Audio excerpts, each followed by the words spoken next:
your, go ahead, Johnny. Thanks for your time. Sorry for the confusion. Yeah, no problem. Okay. So, guys, good morning. So we are going to talk about redundancy today. So, sorry, wait a second, please. Okay. Okay, so this is the agenda for this class. First, I will talk about the span entry protocol for the RSTP and the MSTP. Then I'm showing you that our multiple super ring for the single ring technology and advanced ring technology. And then I will show you that ERPS, how this run and how to configure it. And then I will tell you about the logs and the alarms. And the last topic is the RMA. Okay, so first the RSTP. The RSTP is the tree architecture and is used to have the redundancy for your network, and it can prevent the loops. And in the RSTP, you will select the root switch, and you will determine the best path to the root switch, and you will discard to block all the other active paths to prevent the loop. And then it will modification in the case of ties. Okay, and in the RSTP there has 4 port rules. The first one is the root port. The root port is the forwarding port and is the best port for the non-root switch to the root switch. And the second one is the designated port.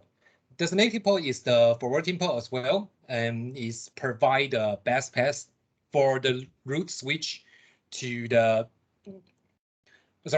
to provide the best path to the root for the other switch. And the third one is the alternate port. The alternate port is the discarding port. It provides an alternate path to the root. And the last one is the backup port.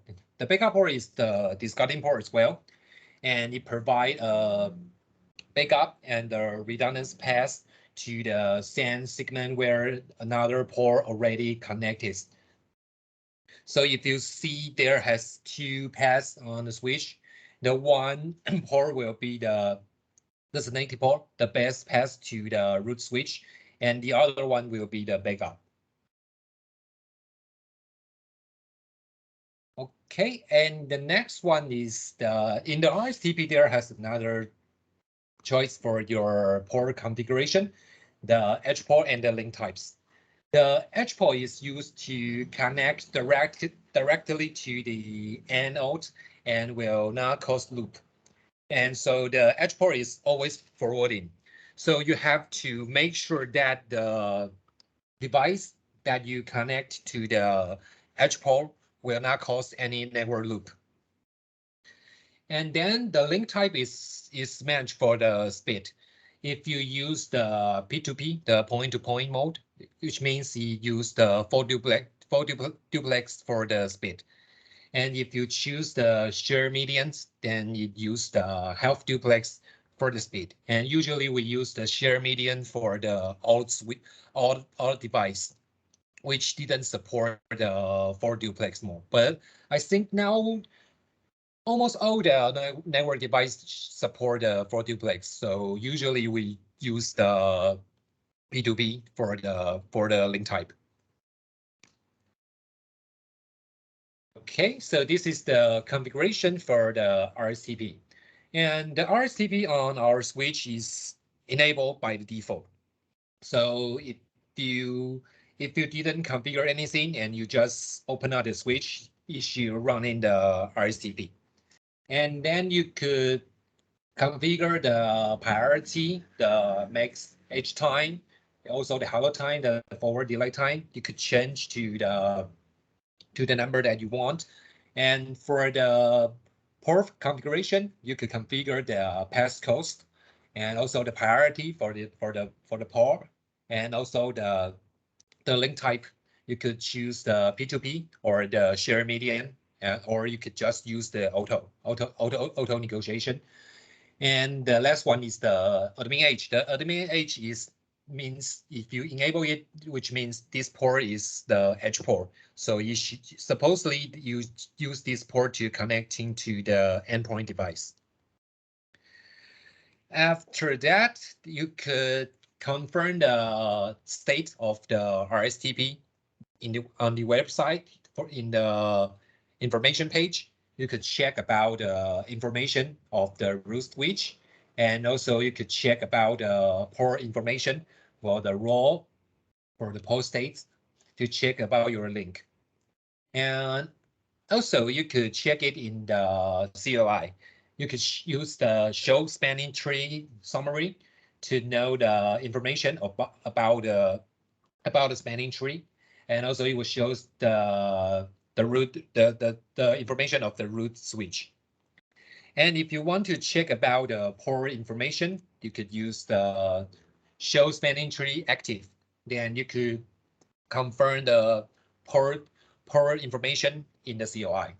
And if you see the designated for the role, which means this switch is the root switch. Then we are going to talk about the limitation of the RSTP. Actually, the maximum number of the RSTP is the 23 layer 4 peer RSTP domain. So the maximum number of the tree is the 23 layers. So if you over the 23 layers, the network will go some unexpected problems. And then we not suggest to use too many switch or the host in a single RSTP domain, because more switch, which means the recovery time will be longer. So usually we will not use too many switch in a single domain.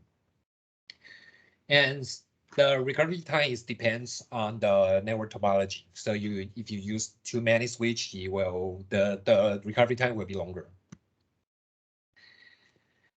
Okay, so the next one is the MSTP. The MSTP is more complicated than the RSTP because the MSTP, the multiple spanning tree protocol, is combined the RSTP and the VLAN together. You could mapping the VLANs to a spanning tree instance. And the reason that they published the MSTP is that the RSTP is the peer VLAN based. So which means if there has 100 VLAN on the switch and you need to process 100 spanning tree in 100 VLAN. So it is a large pressure for all the CPU of the switch on the network.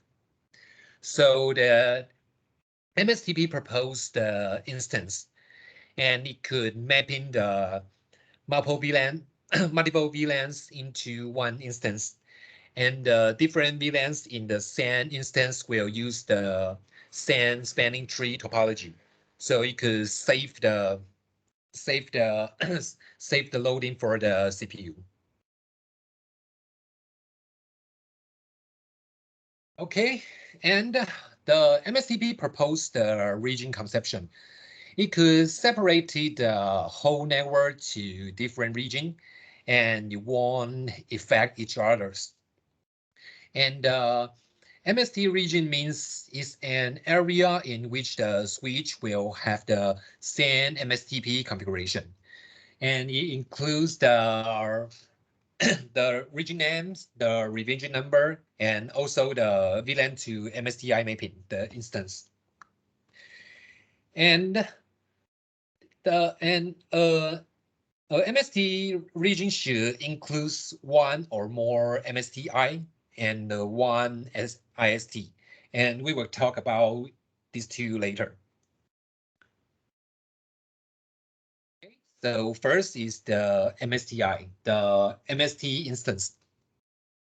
Basically, the MST instance is an spanning tree in an MST region, and each MST instance is one spanning tree. And MST instance only exist inside a region and never interact with the outside of the region. So it means it only works in a region. And you could assign several VLANs into the same MST instance, but one VLAN only can map into one MST instance one time. Okay, and then is the IST. The IST is the internal spanning tree. It is used to connect all the MST switch within an MST region. And the MST only runs one spanning tree outside of the region. So the MST represents the entire MST region and interact with the outside world. Okay, and then the next one is the. I had a question. Yes. For you. Is that something unique to Cornix, or is that an industry standard practice? No, this is the standard. It's the standard for the industrial street. Okay. Okay, so the next two is the other two concepts that MSTP have. The first is the CST. The CST is the command spanning tree, and it takes every MST region as a single virtual bridge. And the ISTs in the different region are interconnected through the CST. And basically, the CST is the construct where MSTP interoperate with the STP and the RSTP region. And the CIST is the command and internal spanning tree, and it's the collection of ISTs in the each MST region and the CST that connect the ISTs. And it is also the default spanning tree instance of the MSTP. So that any VLAN which is not a member of a particular MSTI will be a member of the CIST. And furthermore, it works as well as the spanning tree that runs between region and between the MST region and the single spanning tree entity. Okay, so this is very complicated, so we are going to take a look of the picture to understand what difference between the MST region, the IST, and the CST and the CIST. So the first, we could create an MST region with some switch, which has the same region name, the region name, the revision number, and the VLAN to the MSTI mappings, the instance. And then the different region will has its own represented spanning tree. So this is the IST. And the spanning tree between the region to because the CST will see the region as the bridge, the virtual bridge. So it is connected to the different the CST is responsible for the connect to the different region. And finally, the spanning tree between the regions. Oh, sorry, the the CIST is the CIST will include all the ISTs in the each MST region, and the CST that connects to the ISTs. So the CIST means it represents all the region connect together, include the IST and the CST.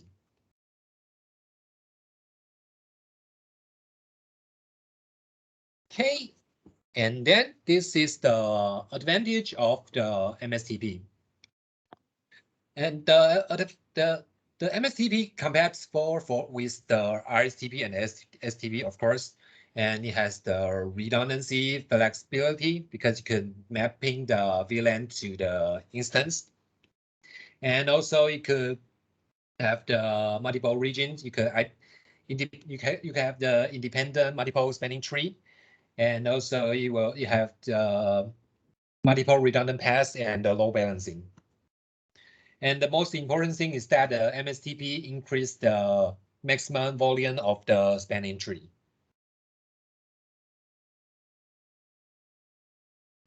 Okay, so let's take a look about how to configure the MST. So first, you have to change the STP mode to the MSTP. And then you have to create a MST region and the VLANs. And then you have to edit the VLAN. And the port that you connecting to the switch, you have to configure as the VLAN target. Then you could change the instance priority for the instance. Okay, and then you could confirm about the status in the information page in the MSTP information page. The first you could check about instance 1. This is the root switch, the state of the root switch. And also you could confirm about the instance 2. The instance 2 for the port role, then you could see that they are using the same spanning tree. So the instance 2 only will have the port role with the root and the alternate. Okay, so this is the MSTP and the RSTP. And we are going to talk about the most important thing in this class, the multiple superring, our ring mechanism. So the first, I will show you that the single ring. Our single ring, of course, the fail-off time is in the milliseconds, and the restoration time is almost equal to the 0 millisecond. And I will show you that how we achieve on this point. And actually, it's not it don't have the maximum number in story, because we don't have limitation for the number for the number in the ring, but like we say before, if you use too many switch that you use in a single ring, which means the recovery time is longer. So usually we will not use many switch in a single ring. We will separate it to the different ring to have the better utilization. And of course, our rings support hyperlink media and the speed. You could use the fiber or the copper to be the ring port. And also you could use the gigabit and 100 megabits for the speed.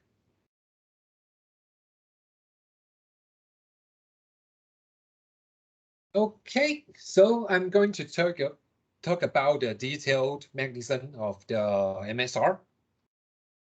First, in the MSR, we will have a ring master, the RM.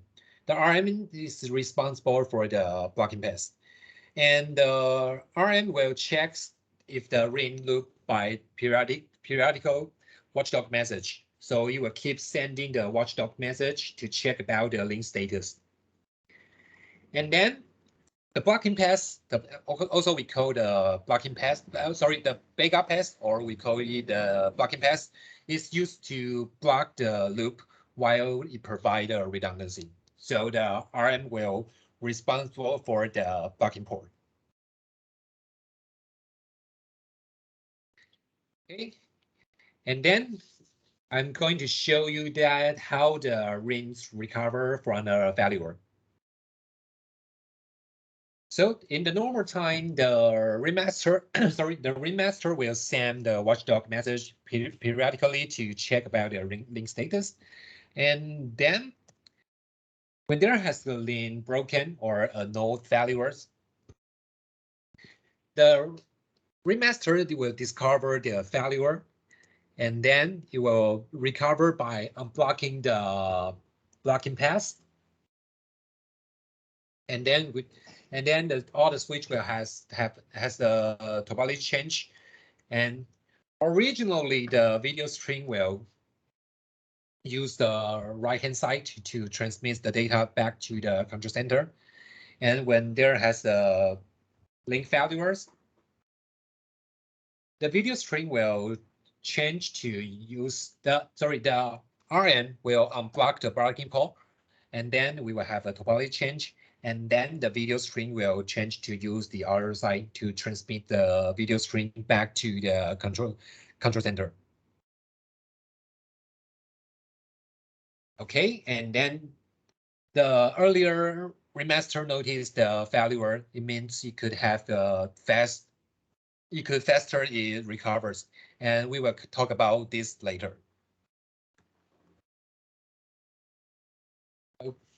Okay, so next is about similar restoration. Like I mentioned before, that the restoration time on our switch could be almost equal to the 0 milliseconds, and this is how we do it to achieve it.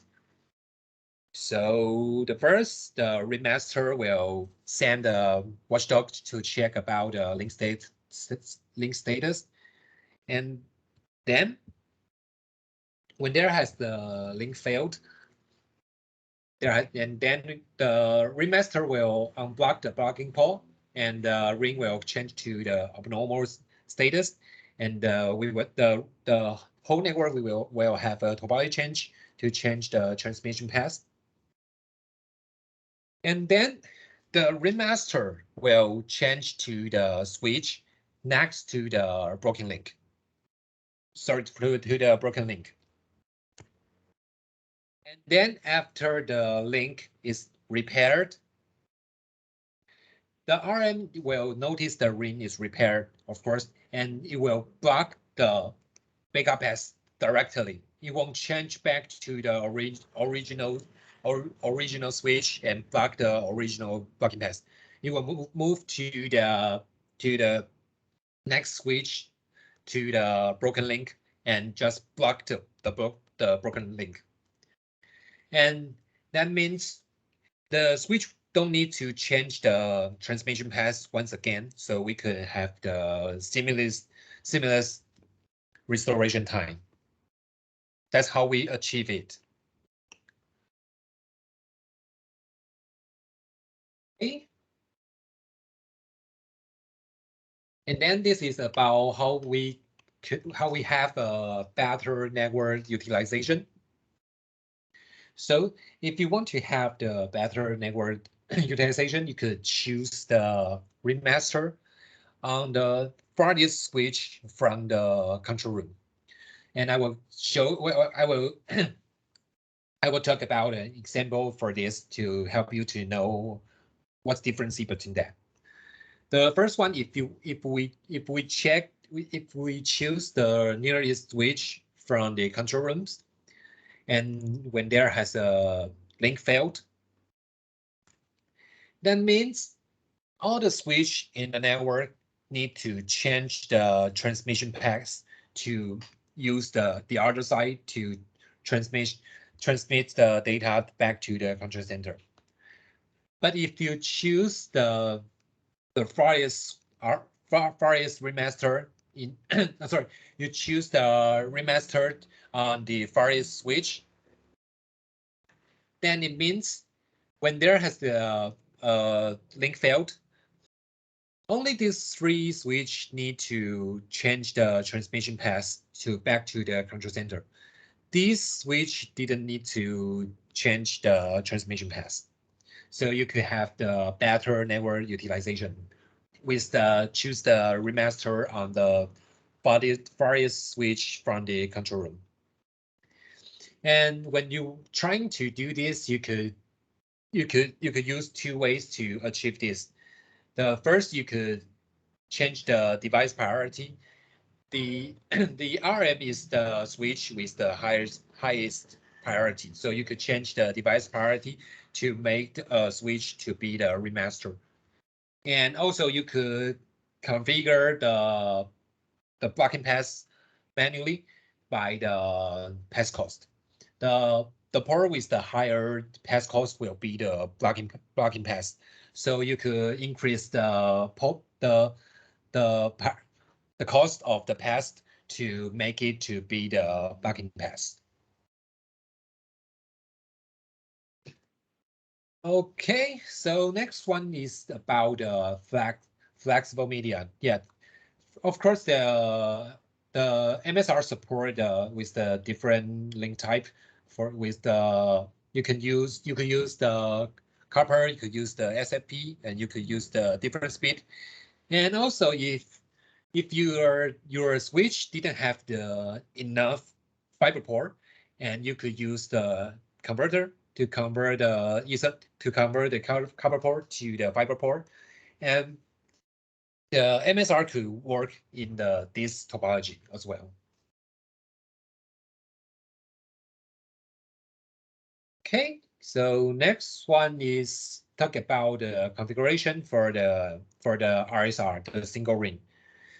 The single ring is very easy to configure. The first one, you just need to edit a ring and assign the ring ID for it. And you have to select the RSR, the single ring for the version. And you have to choose the 2 port to be the ring ports. And then you have to enable the ring status.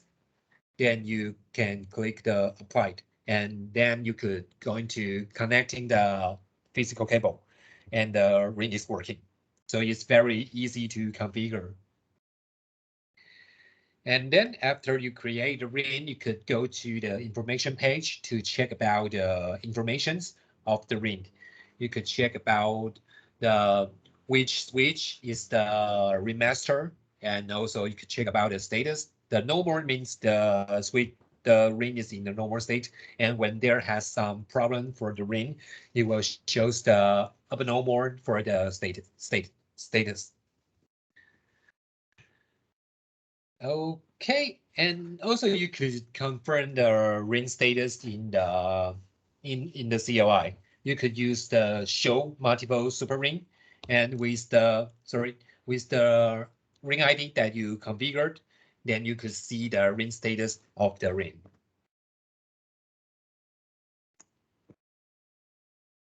Okay, so this is for the single ring technology.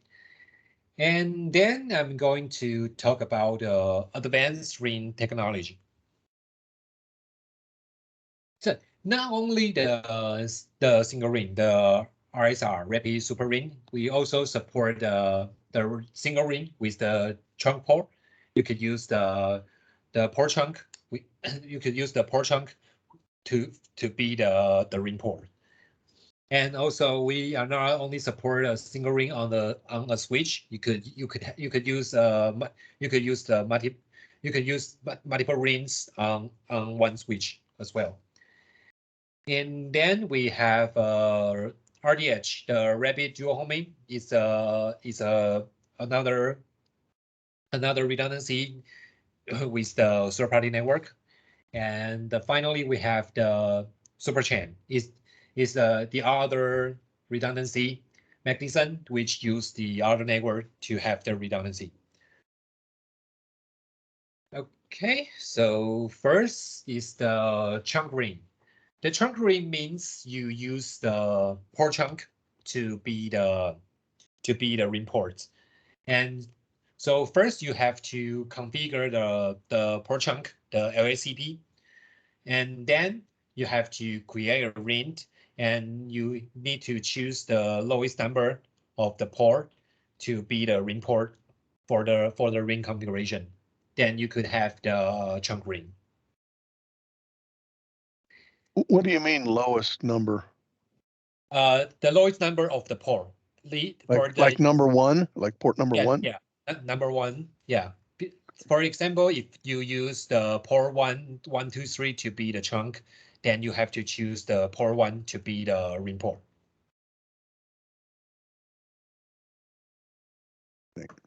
Thanks. Yeah, welcome. Okay, so next one is the multi-ring.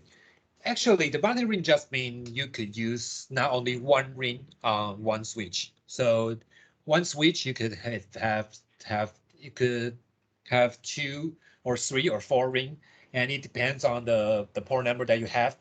For example, like this switch, the 5010G, you only have 10 ports, so maximum you could have 10. You can have 5 ring on a 5010G. And with the in that case, all if you maxed out it, then all you're saying is that switch is just a ring switch. It's not connecting any other devices. It's just being a ring bridge or router, if you will. Yes, yes, Yep. Absolutely, yes. Okay. Thanks. Welcome. Okay, and so the multi-ring could provide the VLAN segmented. It means you could separate the ring to the different VLAN, of course, and also the Rickman type to up to the 14 rings on the single switch. Yeah, because the Rickman type only have 28 ports, so the maximum number would be the 40 rings on the Rickman switch. And also you could aggregate all the RSR ring into one switch, of course. And you could use the flexible media type. You could use 100 megabits, and you could use the 100 megabits for and the gigabits for the speed to be the ring port. So this is the multi-ring. It actually is mean you could use you could use not only one ring in a switch. Okay, so next one is the RDH, the rapid dual homing. The RDH is using the uplink ports to have the redundancy. So if you have a backbone network, and no matter is use the RSTP, the MSR, or other redundancy protocol, and also you have edge network with the RSR, with our RSR, and then you would like to have the different uplink port to be the redundant, then you could use the RDH. The RDH will choose one uplink path to be the active path, and the other path will be the backup automatically. So if you want to use the uplink port to be the redundant path to have the redundancy, then you could enable the RDH with the ring, and I will talk about how to configure it later.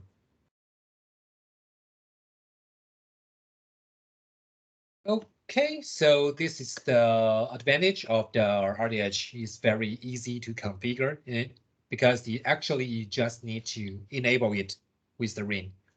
And it's very fast, the failover time and the recovery time is in the millisecond level.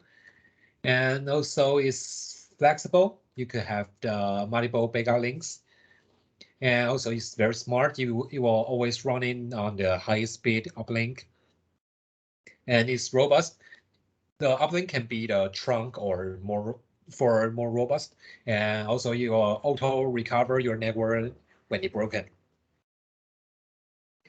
And about the connection type of the RDH, that you could use the one-to-one interconnection, and also the one-to-N, the N-to-1, and also the N-to-N.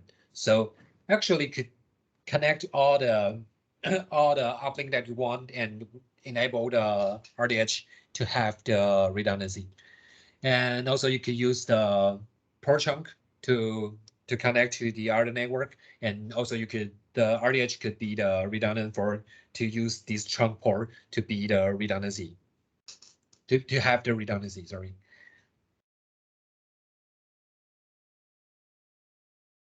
Okay, so this is the configuration for the RDH.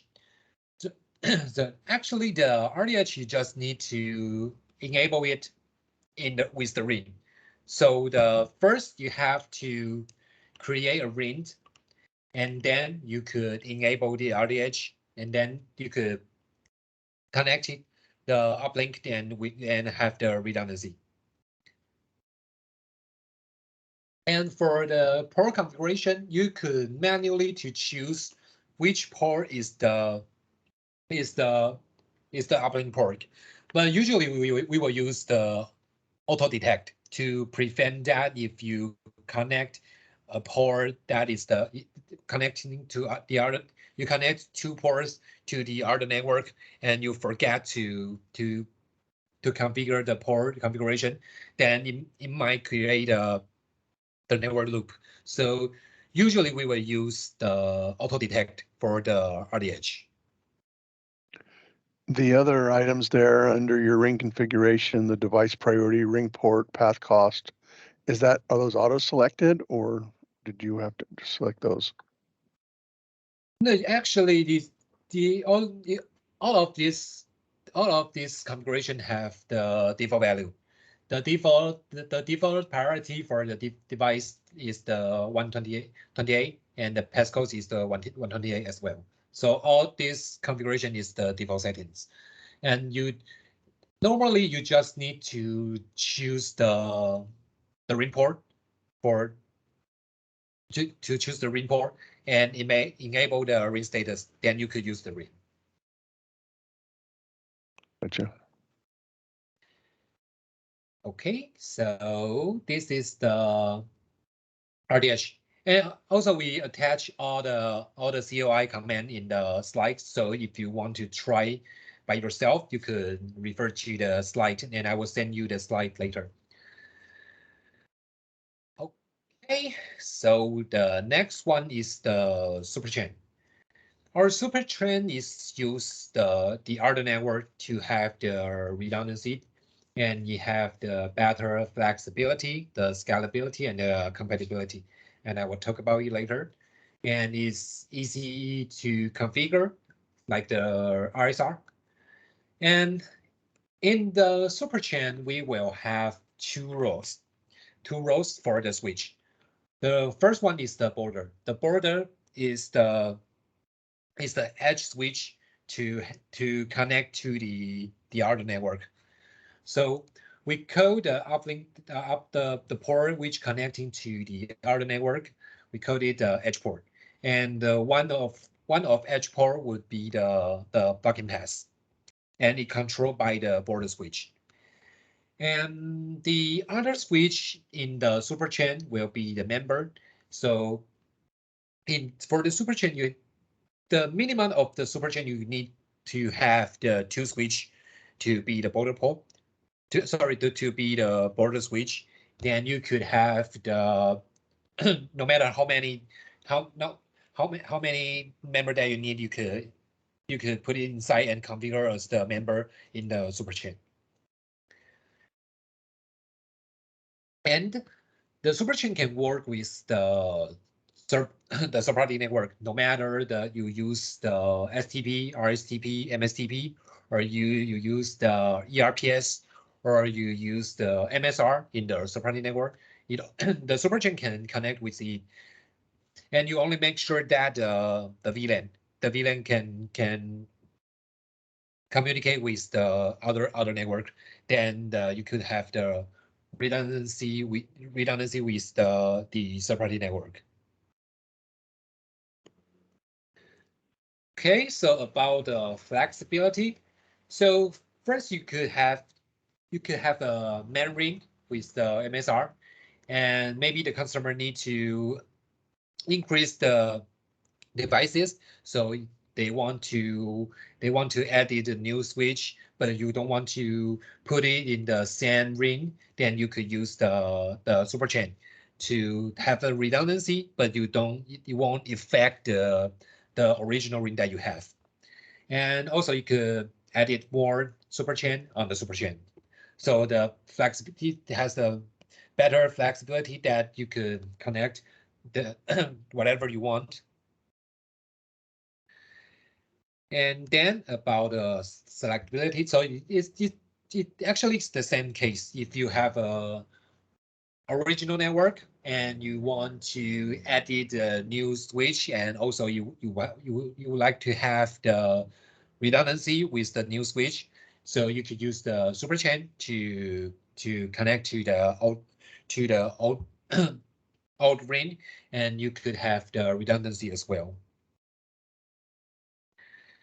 And about compatibility, yeah, you could you could use the any redundant protocol that you want in the third-party network, and also you could use the other brand in the for the other network, and use our switch to connect as the super chain and connecting to the third-party ring. That's okay.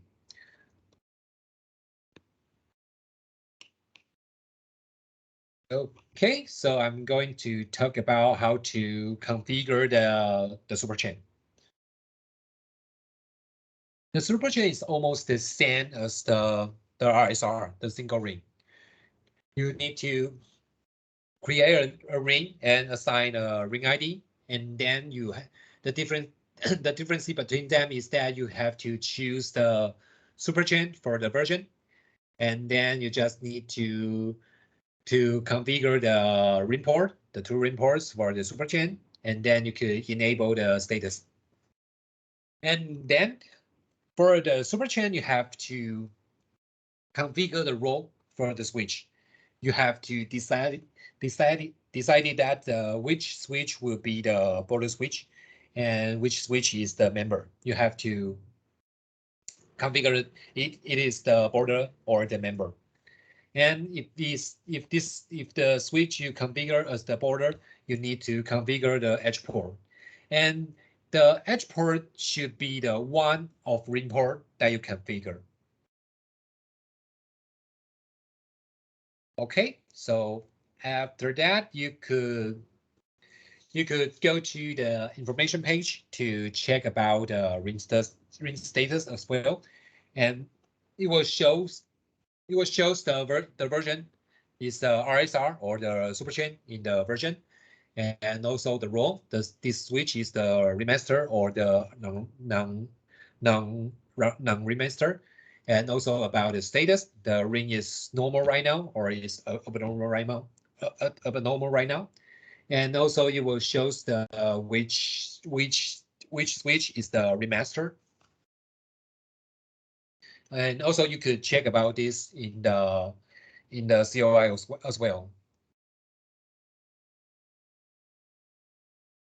Okay, so this is all the technology for the multiple super ring.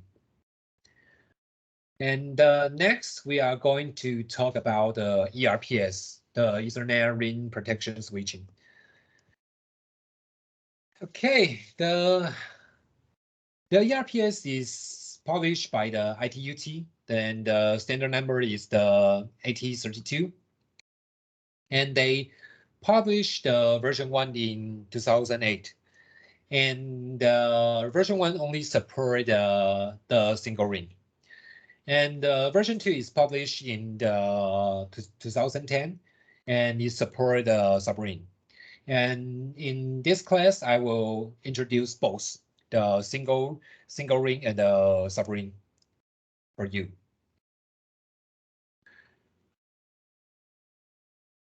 Okay, so the basic concept for the ERPS, you have something you to know about the ERPS.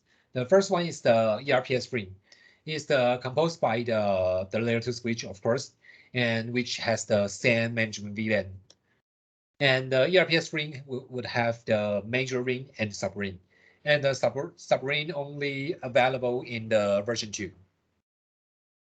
And note, we call the switch which in the ERPS the node. So that when we say the node in the ERPS, that means the switch. And then about the port state, there has two port states in the ERPS, the forwarding and the discarding. So the ERPS ring port can transmit both data and the ERPS, the RAPS. The RAPS means the control packet of the ERPS. And then the next one is the virtual VLAN. Sorry, the control VLAN. The control VLAN is the VLAN channel which can transmit the control packet of the ERPS. The ERPS RASP. Sorry, the RAPS. And the ERPS will have the three ring state. The first one is the ring idle. The ring idle means the normal state. And the second one is the protection. The protection means there has a link failure in the ERPS. And the last one is pending. The pending means the ring is recovering right now.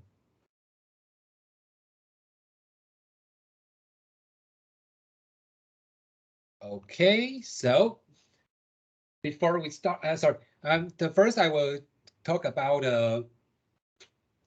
the single ring concept for the ERPS.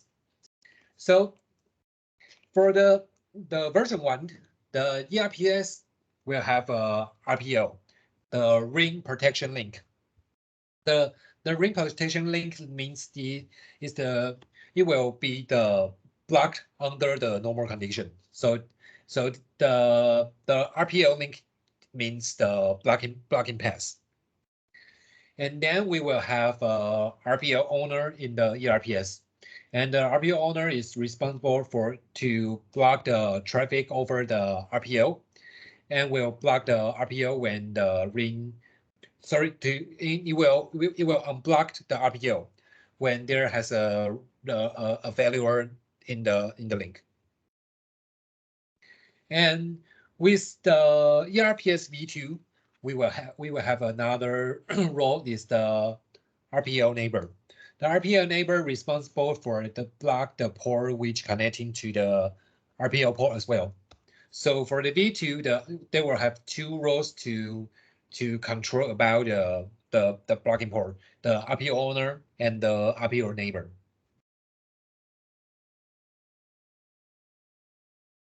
Okay, so let's talk about the ring status of the ERPS. The first one is the ring idle when the normal situation for the ERPS. So, and before we start, I'm going to tell you that we have 3 types of the control packet in the in the ERPS. The first one is the RAPS SF. The SF means the signal fail. And the second one is the NR. The NR means there's no request. And the last one is the NRRB. The NRRB is the no request and the RPO link blocked. Okay, so in the ring idle state, in the normal state, every node will send the NR every 5 seconds. They will keep sending the no request to tell the other nodes there's no any request. Okay, and then when there has a link failed, the ERPS state will change to the protection, means there has a link failure. So for example, when we have a link failed between the node 5 and 6, the 5 and 6 will flash the FDB, the filtering database, the database for the ERPS, and it will send the RAPS SF 3 times when failed, and then it will keep sending the SF every 5 seconds. And then when the node 1, 2, and 4 receive the SF, and it will flash the FDB as well. And then the RPO owner, the node 3, will unblock and flush the FDB when it receives the SF from the 5 and 6. And if you use the version 2, the RPO neighbor will do the same thing as well.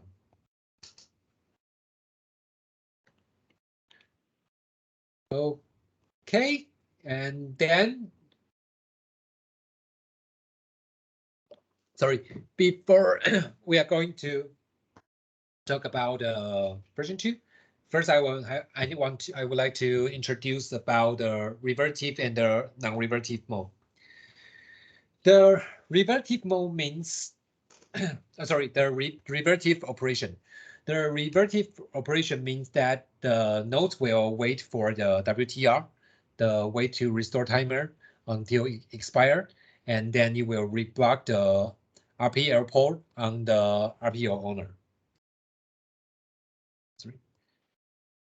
And then for the non-revertive operation, it will block the fail link after the failure. It will not back to block the the RPL port, the RPL link. It will block the fail link after failure. So the non-revertive operation is like we use the random RM on our MSR. The remaster will change to the next switch to the to change to the switch next to the fail link. So the non-revertive operation is the same thing. The blocking path will move to the fail link. But the difference between MSR and the ERPS is that the RPL owner won't change to the switch next to the fail link. The RPL owner will keep state in the switch that you configured. You only change to block the blocking path in the fail link. That's the difference between the MSR and the ERPS. Okay, and the ERPS version 1 only support the revertive operation. It will back to block the RPL port.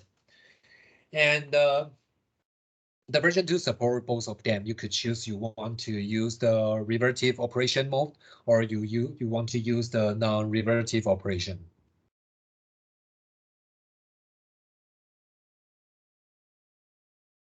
Okay, sorry. Okay, so this is the example for the failure recovery.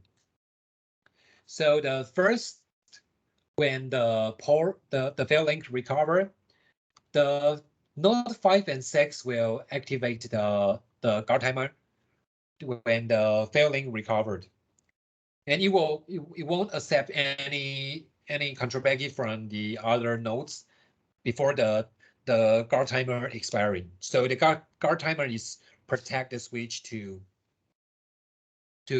discard the other control packet, the control packet from the others when this is in the recovery mode. And also it will send the NR at the same time to let the other nodes to know that there's no request that means the fail link is recovered. And when the RPL owner, the node 3 receive the NR, it will activate the WTR timer. And when the timer expired, the RPL owner will block the RPL port and send the NRRB to other nodes to the other nodes. And when the node 5 and 6 receive the NRRB from the RPL owner, they will stop to send the NR and also flush the FDB. And the other nodes will flush the FDB when you receive the NRB from the RPL owner as well. And after that, the ring will go back to the ring idle state. So it finished the recovery for the ERPS.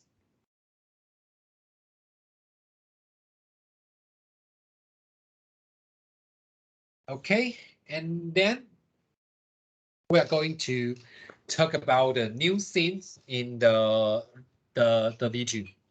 The first one is that the V2 has the new concept, the blocking path assignment. You could assign the blocking path manually. And the first one is the force switch. The force switch means you will block the port which configure as the force switch immediately. And the next one is the manual switch. The manual switch means you will block the port when the ring state is not protection. And the next one is the clean. The clean the clean can block the RPO port after you use the force switch or the manual switch. And clean could clean the configuration for the force and the manual switch. And if you configure the clean on the port, the node will send the NR to the other nodes. And if the ERPS ring is under revertive operation, the RPO owner will activate the WTP, the WTP timer. And when the timer expires, the RPO owner will reblock the RPO port because this is in the revertive operations. And the port which configure the force or the manual switch will be unblocked. Yes, unblocked. And then when the ERPS ring is in the revertive operation, you could manually to trigger the revertive before the WTP or the WTR timer expired by the clean. So this is the plugin path assignment for the ERPS v2. And then I'm going to show you an example for the force switch. So first, we use the force switch to make the port on the node 5 to be the blocking ports, and it will flush the FDB. And the node 5 will send the SF 3 times when port blocked. And then it will keep sending the SF, the signal fail, every 5 seconds. And every node in the ring will flush the FDB when they receive the SF from the node 5. And the RPO owner will unblock and flush the FDB when receive the SF. And the RPO neighbor will do the same thing as well. Okay, so this is the first switch. Okay, and and now we are going to talk about monitoring concept in the ERPS version 2. So in the version 2, we could have the subring. We could use another switch to create a subring, and also in the subring, it needs to configure the RPO owner and the RPO neighbor as well, and which means it control the blocking path. And in the subring, we have another mechanism that you should know is the virtual channel in the subring. The virtual channel has two types. The first one, the virtual channel which means the control packet. The control packet will be received by the both interconnection node and the ring node in the subring. So not only the switch in the subring will receive the control packet, the interconnection node, which connects both the major ring and the subring, will receive the control packet. But if you use the non-virtual channel, that means the control packet will be received only by the ring node, and which in the subring. So it means in the non-virtual channel mode, the control packet only transmits in the subring. It won't transmit to the major ring, to the interconnection node. Okay, so this is the virtual channel, the difference between the virtual channel and the non-virtual channel. And we could take a look about example to know when we should use the virtual channel. Like this first example, if we have two major rings and they connecting by a subring together, and if you use the non-virtual channel, that means the control packet only transmit in the major ring. It won't transmit to the interconnection node. So the other side the other side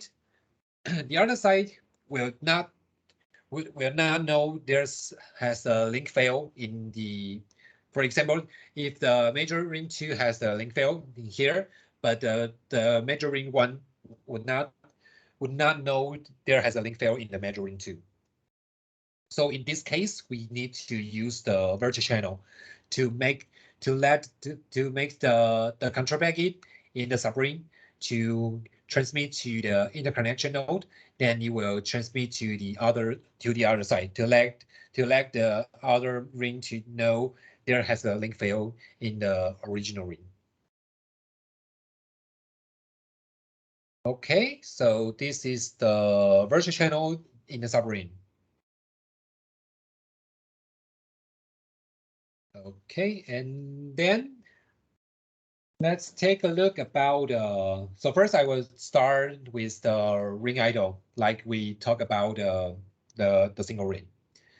So first, the RPO owner will block the, sorry, the RPO owner will block the RPO port to protect the ring, and both the major ring and the subring will have the RPO owner, and it will block the RPO port. And also you will have the RPO neighbors and block the RPO port as well. And the every nodes include the major ring and the subring will send the NR every 5 seconds to let the every nodes to notice there's no request from the other side. And the control packet which from the subring will terminate it on the interconnection node when you use the control channel is under the non-virtual channel. So if you use the non-virtual channel, the NR from the node 6, the RPO owner in the subring, you only transmit to the neighbors. You won't transmit to the nodes 3 and 4 with the non-virtual channel mode. Okay, and then about protection when there has a link failure in the subring. So for example, if we have a link failed between the nodes 3 and 6, the 3 and 6 will flush the FTP, and then sorry, yes, it will flash the FTP when the when the link failed, and node 6 will send the SF 3 times when the fail is in the subring, and you will keep sending the SF every 5 seconds. And node 6 will unblock and flush the FTP, and the RPO neighbor will unblock and flush the FTP when it receive the SF from the RPO owner.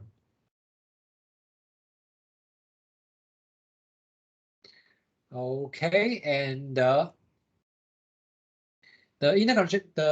interconnection node 3 and 4 will flush the FTP when it receives the SF from the node 6 in the virtual channel mode, and then the 3 and 4 will send the RAPS event, to the major ring to inform the subring has been changed.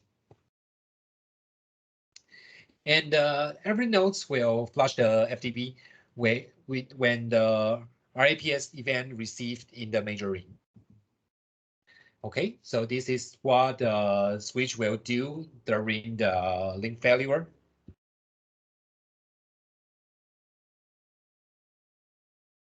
Okay, and then about the recovery. When we recover the fail link, the the nodes 3 and 6 will activate the guard timer when the fail link recovered. And you won't accept any control packet from others before expiring. And also they will send the NR at the same time in the subroutine. And then the node 6 will activate the WTR timer. And when the timer expired, the node 6 will block the RPO port and send the NRRB. And the neighbor node 5 will block the port and also sorry, the neighbor will block the RPO port as well when you receive the NRB from the node 6.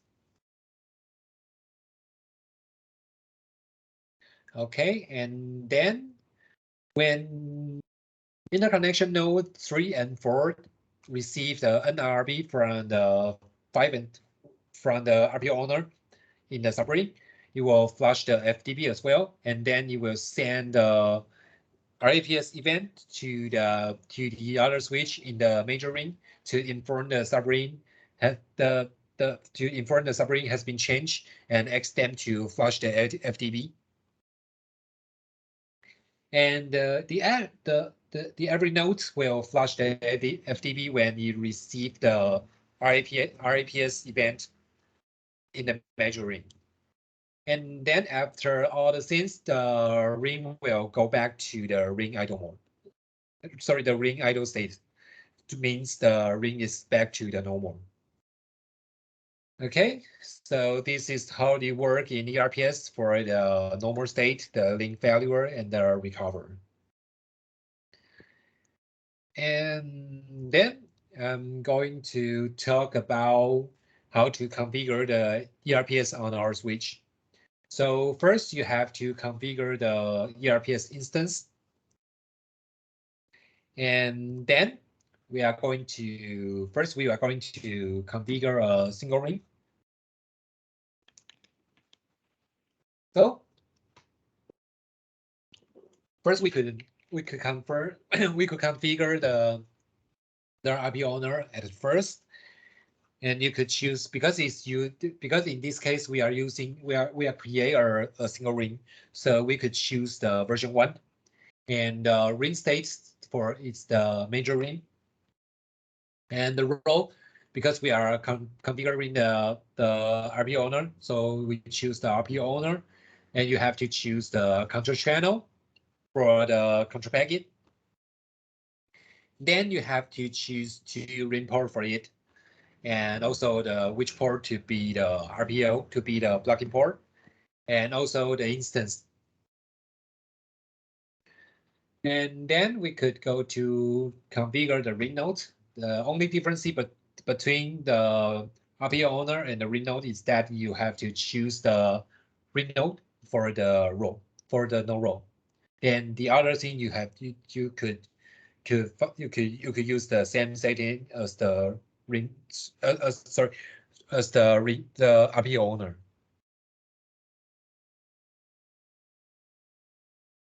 Okay, and after that, you could connect in the physical link and go to the ERPS information page to check about the ring status, and the idles means the ERPS is in the normal state.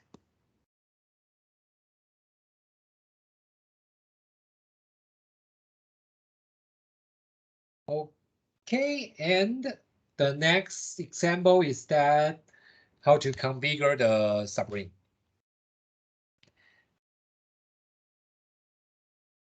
Okay, before we configure the subring, you have to configure a new VLAN for the ERPS subring, because the major ring and the subring needs to use the different control channel with the different VLAN ID. So you have to create another VLAN for the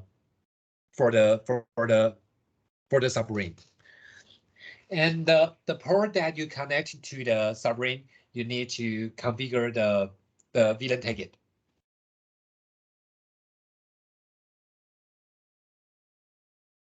Okay, and then first we first we could configure the RPO owner in the major ring. In the RPO owner for the RPO owner in the major ring, first you have to configure the version. Of course, because we are using the subring, so we have to choose the version 2 for the EIPS. And first we create a major ring with the RPO owner and choose the control channel and the ring ports, and also the instance. And then in this switch, we have to create another ring, the subring, because in this case, we are using the fourth switch to have the subring. So on the RPO owner, we need to have another, we need to create another ring to connect to the subring. So we have to create another ring with the version 2 and choose the sub for the ring state, and the node role would be the ring node, because the RPO owner will be configured in the subring, and this switch is the switch in the major ring, so they need to choose the ring node for the node role. And also, and you have to choose the different control channel with the major ring. So if you use the channel 1 for the major ring, you need to use the channel 2 for the subring. You need to use the different control channel for it. And for the ring port, because we only have one port will connect to the subring, so you only need to configure the one ring port for the subring. And then you could use the same instance to transmit the data. That the instance could use the same for the both major ring and subring. Okay, and next we are going to configure the RPO owner in the major ring. So all the configuration is the same. The only one thing different is that you have to choose the neighbor for the node role. Okay, and then we could go to configure the RPO owner in the subring. So you have to choose the version 2 and the sub for the ring state, and then choose the RPO owner, of course, and choose the control channel. And you have to notice that you need to use the same control channel that you configured in the major ring. If you use the control channel 2 in the major ring for the subring port, you have to choose the same control channel 2 for the subring. And then you need to choose the 2 ring ports and also the instance. And we could go to configure the RPO neighbor in the subring. You choose the only difference is that you need to choose the RPO neighbor for the node role, and the other configuration is the same. Okay, after that, you could connect the physical link and go to the information page to check about the state of the ERPS for both the major ring and the subring. And this is the information on the switch in the major ring. And also you could go to the web interface of the subrings of the switch in the subring, and then you could check about the ring states of the subring. You cannot see the ring states for the major ring in the subring. So you will only find one ring in the subring. Okay, so this is all the information for the ERPS. And the next topic, we are going to talk about the logs and the alarm. Okay, so sometimes we have to know that what happened on the switch, and in our switch we provide for mechanism to help you to know there has something happened on the switch. The first one is the fault relay. The relay content are energized for normal operation, and it will close under the fault condition. And then the second one is the warning event. You could choose the event that you want to know when there is something happen on the switch. And then the third one is the syslog. The syslog will record the event that you choose in the warning event. And the last one is the SMTP. The SMTP will send the event to the remote email server. And actually, the warning event and the syslog is the most important that we use in our switch. So today in this class, I will introduce the warning event and the syslog about how to use it and how to configure it in this class for you. And okay, so first is the warning event. We have two parts of the event selection for the warning event. The first one is the system event. You could know that the device is shut down, the cold boot, the cold start, or the device reboot, the warm stop. And also if there's someone's trying to access to the switch, but they type into the wrong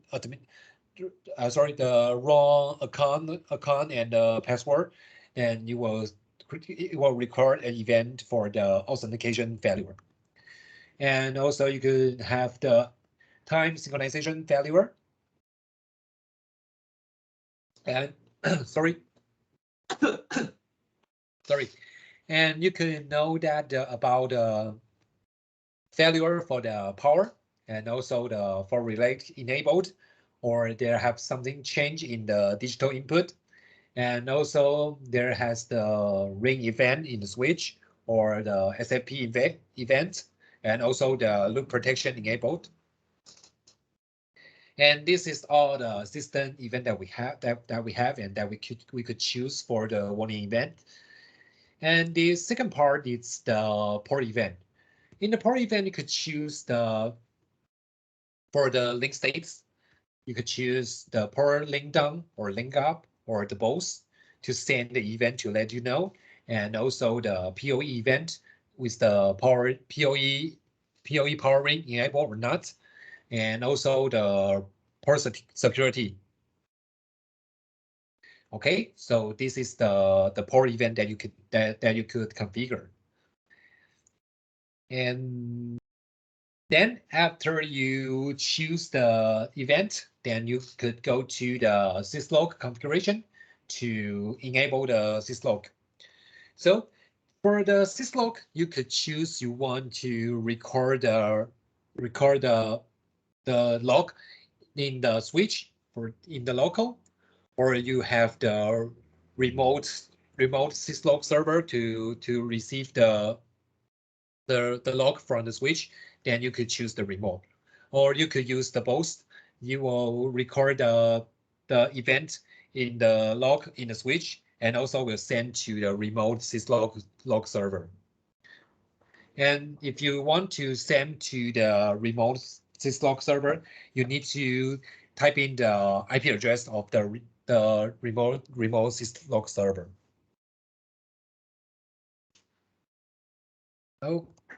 Okay, and after that, after you configure the event and the syslog, then you could go to the event log page to check about the event. Then, so for this example, I plug in the Ethernet cable in the port 10 and unplug it. So I see two events: the link 10 is up and the link 10 is down. So the event is what I expected in the event log. And then you have to notice that, you have to remember that the syslog will be disappear after you reboot the switch, because we don't have the battery to remember the information in the switch. So if you reboot the switch, all the event log will be disappeared. So if the customer needs to record the log and want to keep it to analyze this, they need to use a remote syslog server to receive the log from the switch. Okay. And next, we are going to talk about what could we know from the syslog. So the first one we can note about the unexpected port event or the SFP event. We can note if there has the polling failure or the SFP failure. And the next one we could know that is there has the unexpected ring event or not. You could confirm that if the switch has the ring topology change, but you didn't see any port event, so which means there might be the problem. So we could find we could find it from the syslog, and then we can know the unexpected cold boot and the warm boot, and because we like I said, the switch with the syslog will disappear after the reboot, but the switch will show the event according to its according to the way that it start up. So you could have the cold boot and the warm boot event in the syslog after the switch start up. Okay, so this is what we could know from the syslog. Okay, so the next topic I'm going to tell you about the RMA, what time which we perform the RMA and how we perform the RMA. Okay, so first, the warranty of our devices. Almost all the switch, all of our switch, the converter, the wireless product, and also the J-port and the J-box have the 5 years warranties.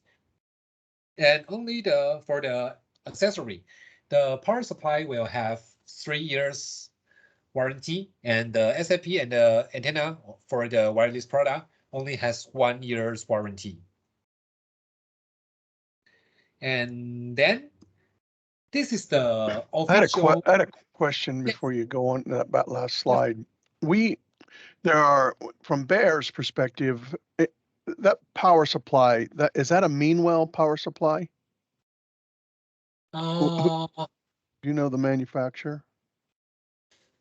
Actually, I'm not pretty sure because they changed the provider before. So I will ask about this with our PM, and I will answer you in Teams. Okay. The confusion that we have right now is that Yeah. the Bear Electronics team in Sweden has a whole list of power supplies from the supplier Meanwell, and so do you. And so what I have done as far as creating what I've made available to our sales team is the ones coming out of Sweden. I haven't referenced any of the power supplies coming out of from Cornix. So I didn't want to have both. And so anyway, that's just for everybody's information. So thanks. Yeah, let me know about that, who supplies it and stuff. And if you could ask the PM, what are they doing about having, now that we're sort of the same company, why do we have 2 power supply lines? We should have 1. Yeah. I will discuss with our PM colleague and also my manager Davey to see. I think we should use the same power supply. Would be much better than we use the different provider. for the management, I think. And I don't even think they're branded. I think they're not Bear branded or Cornix branded. I think they're just whoever we get them from. It's kind of a tough product to sell here because the people that have them, like the supply houses, the supply businesses around here, they have them in stock, and we don't. So I don't think we've ever sold one. Yeah, So, I understand. Okay, okay, wait, no problem. thanks. I will check with them. Okay. Okay, so and this is the official process for our RMA service. But now I think you are not you might not follow this process.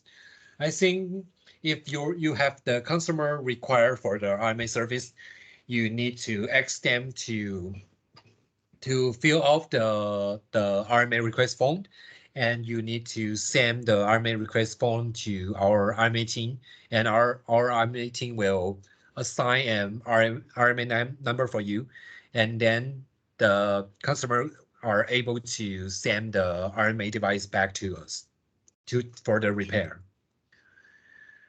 Okay, so Josh, are you on the call, Josh? By chance? Because or Jay, isn't Josh the one that sort of handles the bulk of? Yeah, I'm on the call, Jeff. Sorry, I just had to unmute my mic. I mean, they use Johnny. You use a term called RMA, and Bear does that term for RMA means different to us in Bear. An RMA means return material authorization, but not for a service request. It's returned because they made a decision that they don't want the product.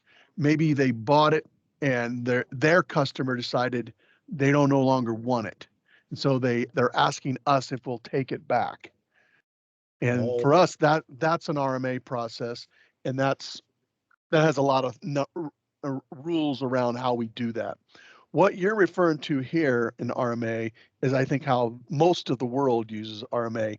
We call it a customer return order, CRO. Yeah.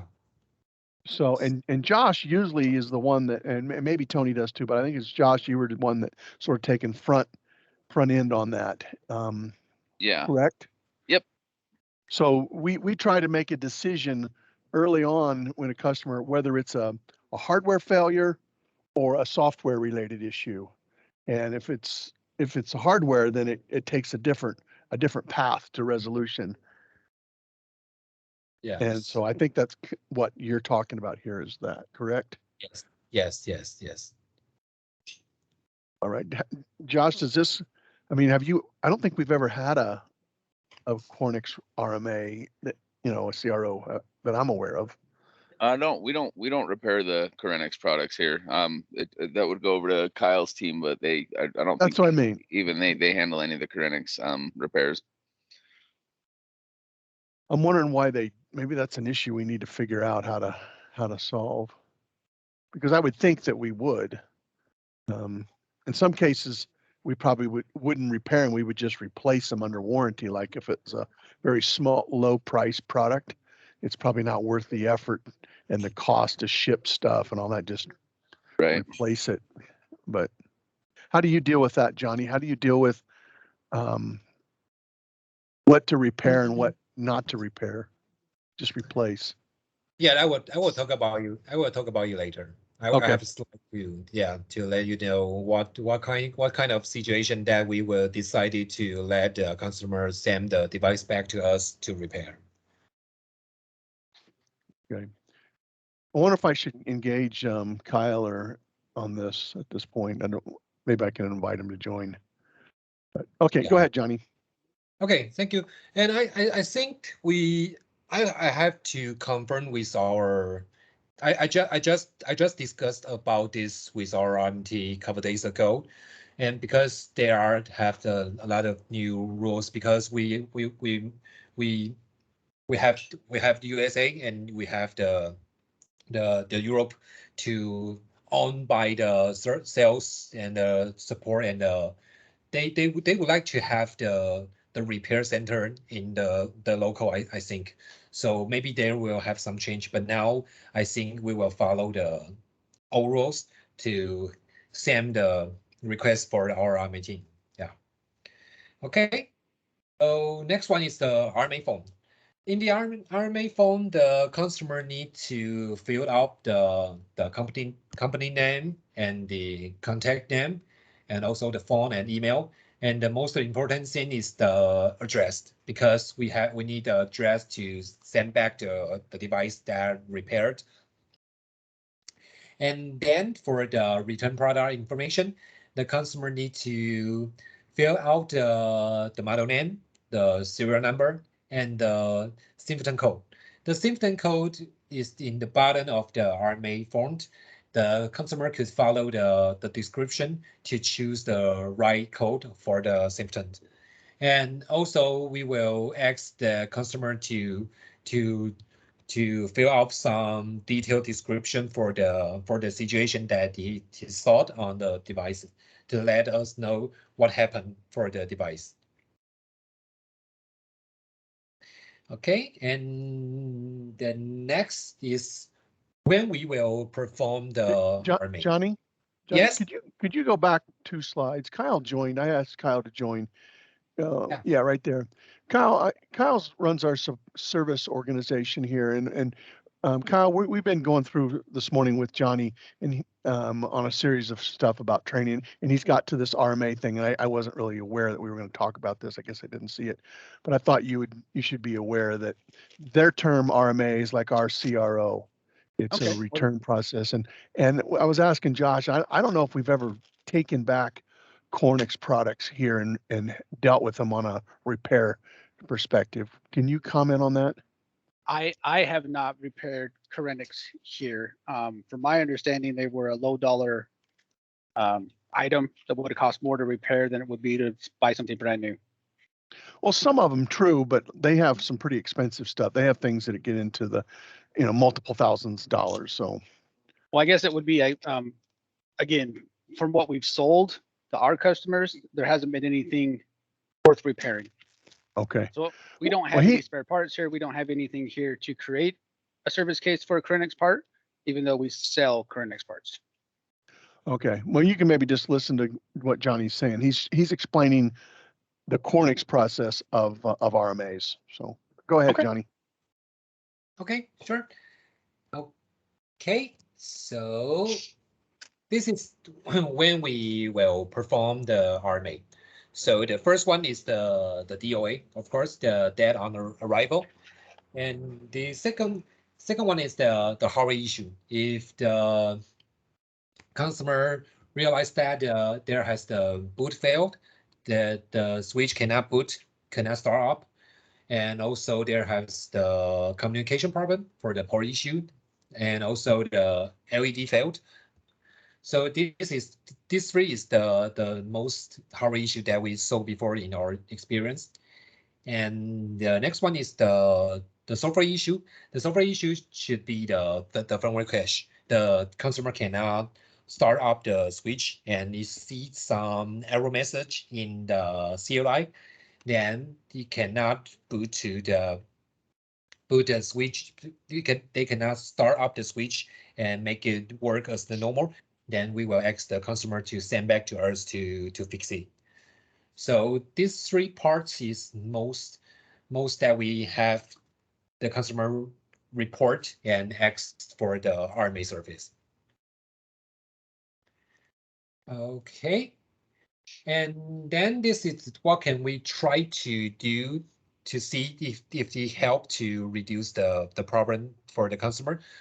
First, we could reload the factory default. Try to ask the customer try to reload factory default to see the same issue exists or not. And the next one is try to ask them to try to reload the firmware again to see the problem exists or not. And the last one is to confirm is there any error message in the COI in the console. So these three things is that we could try to do before we request the RMA for the customer. Okay, so the next one, this is the last page. What kind of situation we will charge the service and the repair fee? The first one is the human factor. If it's the human factor to cause the hardware issue, then we will charge the service and the repair fee. And the second one is the device is out of warranty. And if you want to check about is the device is under the warranty or out of warranty, you could try to see the serial number. We will have a label on the switch. You could ask the customer to take a photograph for you to check about it. We use the date to be the serial number, so you could confirm that the device is out of warranty or not.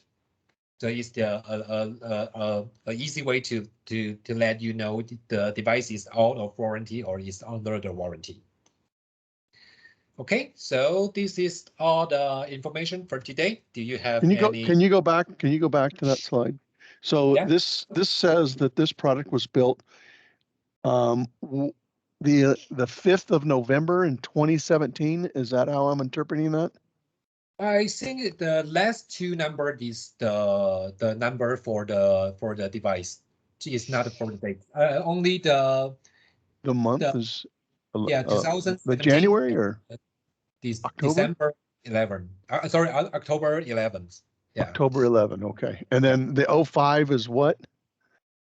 You know? Yeah, it should be the number the number of the device that it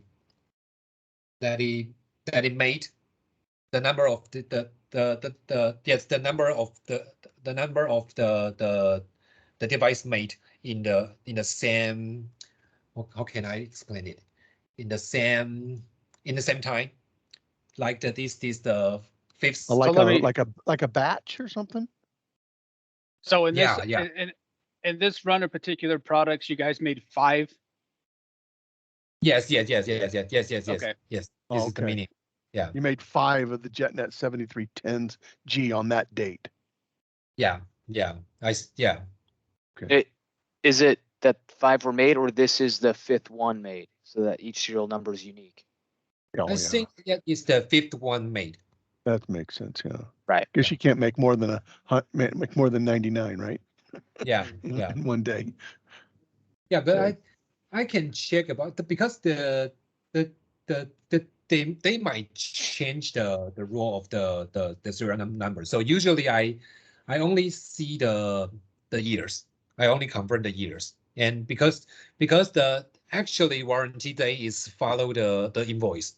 So if it's very close to the days, it's very if the over the the device that the customer send the report to me is 5 years ago with the serial number, and then I should check with I have to check with the RMA team or the sales to confirm that which date is the invoice date. Yeah, because they follow the invoice date.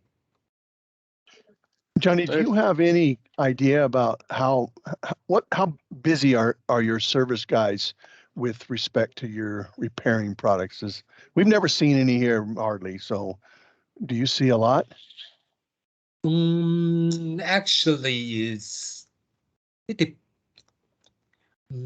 I think in my experience, couple years ago, I responsible for the RMA because our manager asked the FAA to process to perform the RMA. So at that time, I have a lot of device sent back because some customer will not send one by one. They will collect some of valuable product and send to us one time. So usually I will have a lot of device at the same time. So our RMA team is always very busy. In regards to that, can you comment on what was your highest failure points? Higher failure points? I think the most that I I got from the customer should be well, I have two. The port problem, the communication problem, the Ethernet port is broken or the SFP port is broken, and the other one is the switch cannot boot. I think this is the most things that I got from the customer. And so from a repair standpoint, do you guys do component level repairs or do you guys just swap out the PCBs? We usually we change the component first, and if the component if they change the component and the issue is still exist, they will consider to change the PCB, but they will change the component first. Okay. Is anyone aware if repair facilities are going to start repairing Corenix units, or is that talks? Or is everything that has to be repaired would go back directly to Corenix for repair? Oh, I just discussed about this with our RMA team, and it seems like for now the Corning's device should go back to Taiwan to repair, and they hopes in the future the manager hopes in the future the local will have the repair team to repair the Corning's device. But I'm not pretty sure when or how they perform this. So I might need to check with our manager, my manager, and also the manager, the director for our purchase for the RMA team about Okay. this. I need to confirm with them. Okay, this is where it becomes a little gray for me, especially due to the freight costs and everything else to ship something back and then have to deal with the freight cost there, the freight cost back to me, and the repair cost, depending on the cost of the unit itself. That's why I was curious. Yeah, for sure. Yeah. That takes a long time. I mean, even if it's under warranty per se, I mean, I got to ship it to Taiwan. I got to wait for Taiwan to fix it, then ship it back to me for maybe $300-400 part, depending on what units are being repaired. So I was just curious if, on the process moving forward, So- I guess.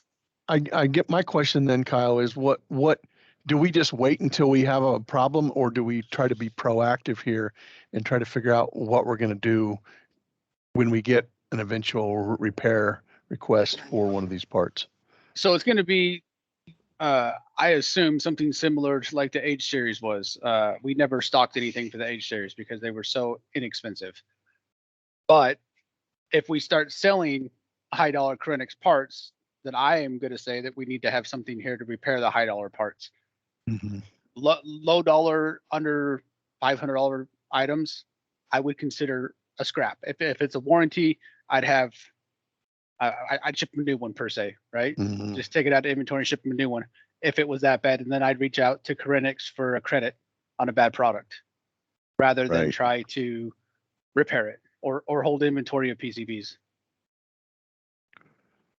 Okay. Hey, Johnny, could you ask you to do a favor? Could you get with David, your boss, and ask him about this? And if need be, we can set up a call to discuss this. Yeah, sure. I will discuss with Davey about this. And whatever they do, whatever you do with Sweden, Malmo is probably the same thing you need to do with Americas. So yeah, I think so. So I think they need to decide what should we do in the future, because they are building they are trying to build in the local service. So I think this is the one of service that we should provide locally. But what can we do? I think I need to I have to discuss with Davey, and maybe Davey will handle a meeting to discuss to our general manager to Wesley about this, to let him decide what can we do about this, about the RMA, about the repair for the customer. Yeah. Perfect. Do you guys offer credits to customers instead of repairs on anything, or is it always just a repair? I think mostly we just repair it. Okay. Do you know if there's any credits offered to, say, Sweden instead of repairs? I'm not pretty sure. I'm not pretty because they changed the rule recently, so I'm not pretty sure what's the new rule for now. I have to ask them to. I will ask them to define a process for this kind of situation. Yeah. Okay. Most of the products we've sold so far are in the U.S., but we've sold them outside of U.S. too. And then, especially if it goes into Latin America, it becomes cost prohibitive. I mean, it costs enormous amounts of money to mail a product to and from the U.S. to, say, Brazil or to Argentina or another country there. And to Kyle's point, it makes, and then it comes to us, and then we'd have to ship it to you, and I mean, right there is probably $1,000 even for a small part. Yeah, I understand. Yeah, that's what I'm concerned. So I discussed with the RMA team about this, but even the manager of the RMA team, he's not sure about this right now because the director didn't give him any process of this right now. So he might need to discuss with his director, and I have to discuss with my director to ask them to have a meeting to discuss about this, I think. Sounds good. Thank you. Yeah, no problem. Yeah. I think you're done for today, right? Yeah. So do you have any other question? Or if not, you could finish right now? Yep. Okay. I believe so. Okay. Thanks for joining, Kyle. Of course, I appreciate your invite. Yep. You bet. Okay, thank you. All right, we'll talk to you last week for the last one. Next week. Yeah, next week. Yeah. All right. Thanks. Okay. Thanks, Johnny. Thank you, guys. All right. Thank you. Bye. Thank you, See you. Johnny. Bye-bye. Thanks, Thank Johnny. you. Yeah, Thank you. welcome. Welcome. Mhm.